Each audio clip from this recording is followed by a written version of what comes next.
sur Europe 1.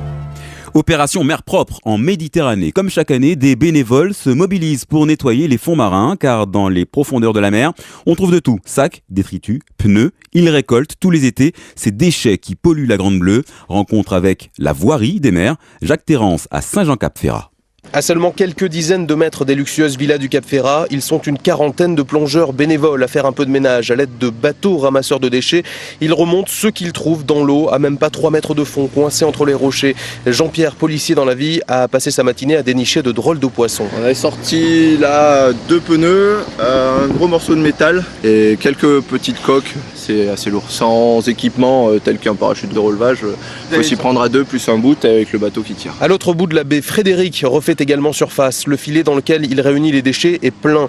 Ce qui le chagrine, c'est surtout le manque d'inattention des vacanciers. Des bouteilles, des débris plastiques, des barquettes, des gobelets.